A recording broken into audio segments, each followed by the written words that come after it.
Democracy dies in darkness, yes, but it could also die right in the light. While President Biden is urging people to face the truth and warns about democratic principles being under assault around the world, his predecessor is leading that assault in the United States. Donald Trump's latest delusion is that mail-in ballots in one Arizona county were, quote, rigged, and thus a new election should immediately take place, or the past election should be decertified and the Republican declared the winner. So Trump is basically saying, make me president again. As if this is some sort of reality TV show where the host will just come out and say, never mind, we're rewriting the rules.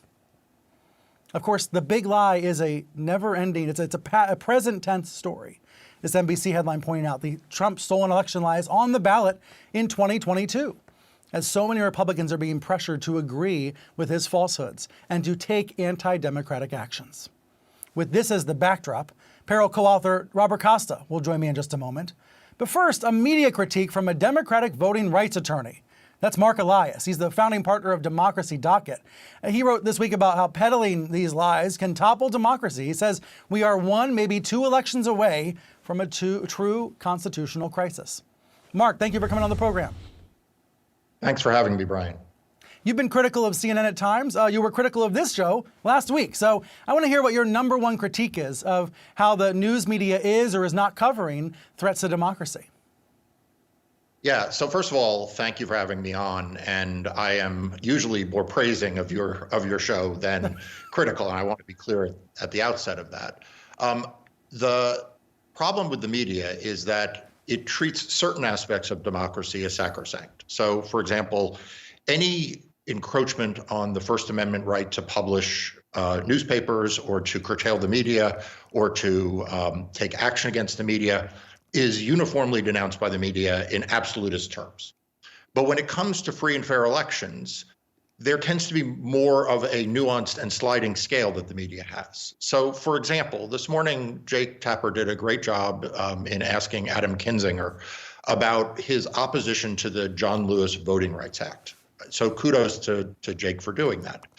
The answer that the congressman gave was that he agrees with the decision in Shelby County to undo preclearance and opposes the reauthorization of the Voting Rights Act. Now, in 2006, that was such an extreme position that 98 Republicans in the Senate, 98 senators voted in favor of reauthorization of the Voting Rights Act. Not a single dissenting vote in the Senate. It was signed into law by a conservative president, George Bush.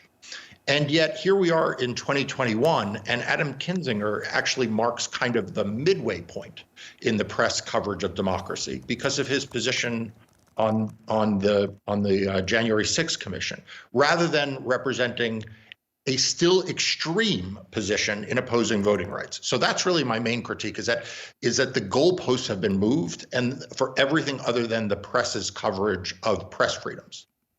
So the press takes its own interests very seriously, but then doesn't do as good a job of the rest of it, you're saying? I think that's exactly right. I think that. So what should we be doing differently?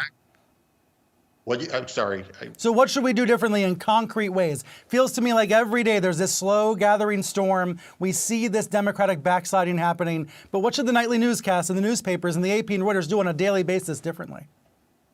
It should cover that on a daily basis. So that's my point, is that, there was a couple of weeks ago, there was more coverage about the failing of a news outlet I had never heard of, frankly. And I suspect most Americans had never heard of. Yeah. And less about the backsliding of democracy.